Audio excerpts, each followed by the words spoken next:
যান্ত্রিক ঢাকায় যানজট, বাচ্চাদের খেলার জায়গার অভাব, সবুজের অভাব এইসব কারণেই বেশিরভাগ মানুষ চায় ঢাকার কাছে সবুজে ঘেরা উন্নত ও নান্দনিক পরিবেশে একটি বিনোদনের জায়গা। তাহলে আপনাদের জন্যই রয়েছে ঢাকার খুবই কাছে আশুলিয়ায় রয়েছে বিশাল বড় নান্দনিক উন্নত মানের সবুজে ঘেরা Sapphire hotel and resort. Sapphire মূলত একটি মূল্যবান আকর্ষণীয় পাথরের নাম। ঠিক সাফায়ার পাথরের মতোই আকর্ষণীয় এই রিসোর্টটি তৈরি করেন জনাব মোশাররফ হোসেন খোকন। সাফায়ার রিসোর্টটিতে কি আছে জানতে হলে আপনাকে জিজ্ঞেস করতে হবে মূলত কি নেই এই রিসোর্টে। রিসোর্টটির ম্যানেজিং ডিরেক্টর জনাব রবিন হোসেন জানান, মূলত আর্কিটেক্ট সহধর্মিনীর সম্পূর্ণ নকশায় ও পরিকল্পনায় তৈরি এই রিসোর্টটি, যেটিতে আছে লাক্সারিয়াস রুম বা রেস্ট হাউস, আছে নিজস্ব 5 স্টার বা 7 স্টার শ্রেণীর রেস্টুরেন্ট, রয়েছে বিশাল বড় মাঠ, swimming pool, convention hall, conference room সহ আরও অনেক কিছু। তৈরি করা হচ্ছে মিনি চিড়িয়াখানা, সেলফি কর্নার। যে কোনো সামাজিক বা পারিবারিক প্রোগ্রাম করবেন, বিয়ে, বৌভাত, তার জন্য রয়েছে ফ্যামিলি কটেজ। এছাড়া অনুষ্ঠান করবেন, ইনডোর সাজানোর জন্য বাইরে লোক আনতে হবে মোটেও না। আপনাদের পছন্দের স্ট্যান্ডার্ড কোয়ালিটির ইনডোর ডিজাইনের জন্য রয়েছে রিসোর্টের নিজস্ব ইন্টেরিয়র ডেকোরেশন গ্রুপ।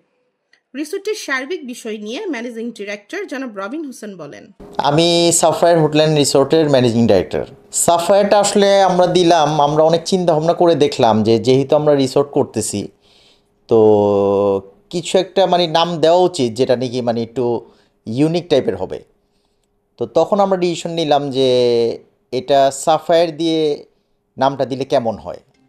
তো আমাকে অনেকে বলল যে না, ঠিক আছে, এটা দিলে মনে হয় ভালো হয়। তো আমাদের রিসর্টে আপনি ঘুরে দেখবেন যে আমাদের কিন্তু প্রতিটা আমাদের যে কটেজগুলো আছে এবং আমাদের ওখানে পার্ল টাওয়ার আছে, যেটা টাওয়ার বিল্ডিং আর কি, ওটার নাম দিয়েছি আমরা পার্ল টাওয়ার।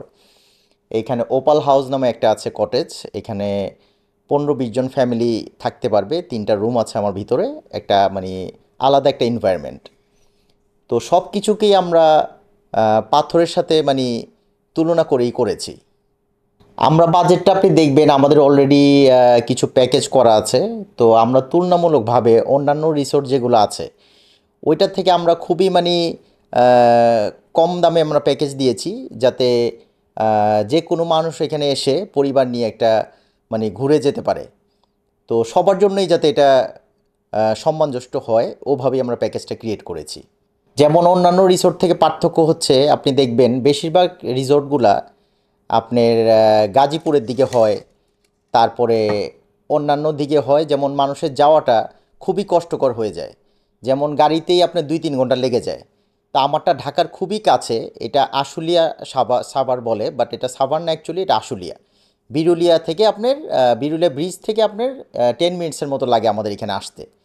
তো ঢাকার খুবই কাছে, গুলশান থেকে 40 to 45 মিনিট যদি হাইয়েস্ট হয় আর কি। তো এখানে আবার নতুন ফ্লাইওভারগুলো হচ্ছে, এগুলো হয়ে গেলে তো আরও ইজি হয়ে যাবে। তো মানুষের এটা কাছাকাছি হয়, এটা একটা সুবিধা।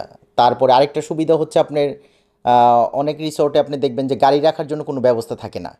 আমরা অলরেডি আমাদের রিসোর্টের সামনে যে পার্কিং করেছি, এখানে 200 গাড়ি রাখার পার্কিং আমাদের আছে, এবং আমাদের এখানে একটা ভালো প্রাইভেট মস্ক রয়েছে।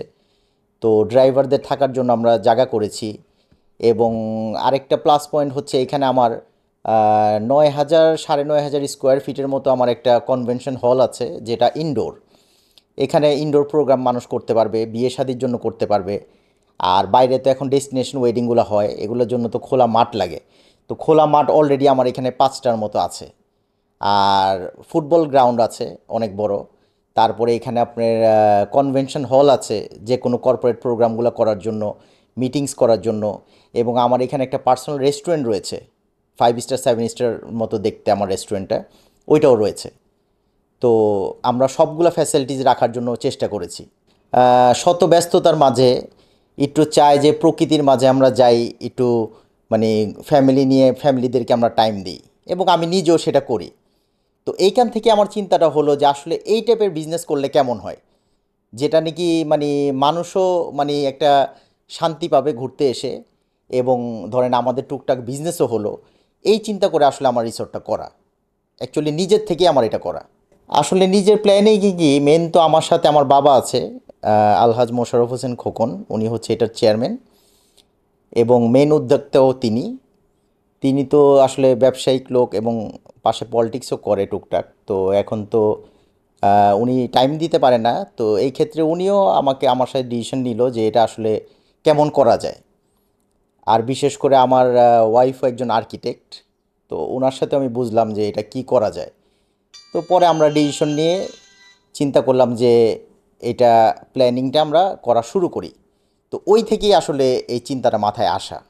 আসলে দেখেন, বাচ্চাদের জন্য এটাও আমরা বিশেষ চিন্তা করেছি যে বাচ্চাদের জন্য কি করা যায়। তো আমরা বাচ্চাদের জন্য একটা সুইমিং পুল আছে আমার, ইনফিনিটি সুইমিং পুল।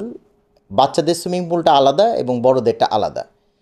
তো বাচ্চাদের সুইমিং পুলটাও আমরা খুব ইউনিক করেছি, যাতে বাচ্চারা এখানে এনজয় করতে পারে, কারণ বাচ্চারা সুইমিং পুলটা পছন্দ করে সব জায়গায়। আর বাচ্চাদের জন্য প্লেগ্রাউন্ড আছে। এবং আপনি দেখবেন, হয়তোবা দেখেছেন যে আমরা একটা মিনি জু করতেছি। এখানে আমরা বিভিন্ন ধরনের পাখি আনবো, হরিণ আনবো, এগুলো অলরেডি অন দ্য প্রসেস। তো বাচ্চাদের জন্য আরও কিছু বিনোদনের জায়গা আমাদের এখানে তৈরি হচ্ছে। তো এটা আমরা খুবই দ্রুত এটা কাজ করে এটা কমপ্লিট করে দিব।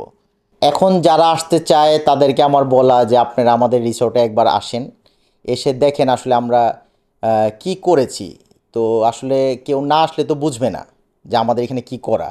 আর আমরা কিন্তু আসলে ওইভাবে অ্যাডও দেই না, কারণ অ্যাডটা দিই না এই কারণে প্রফেশনাল ওয়েতে এত আমরা আগাচ্ছি না। আমাদের মাসাল্লাহ যে কাস্টমার্সগুলো আসে, এগুলো রিপিটেড কাস্টমারই আমাদের বেশি। কারণ মানুষের যখন এসে দেখে যে এখানে একটা ভালো এনভায়রনমেন্ট আছে, তখন মানুষ চিন্তা করে যে আমরা একটা প্রোগ্রাম করি। তো আমি চাই সবাই এখানে আসুক এবং এসে এখানে ঘুরে দেখুক যে রিসর্টটা কেমন, যে প্রকৃতির মাঝে আসলে একটা যে রিসর্ট গড়ে তোলা যায়, এটা আমি দেখানোর চেষ্টা করেছি। তো এটি আমি আমার কাস্টমারদেরকে বলবো, আপনারা আসেন এবং এসে ঘুরে দেখেন। আপনাদেরকে ধন্যবাদ।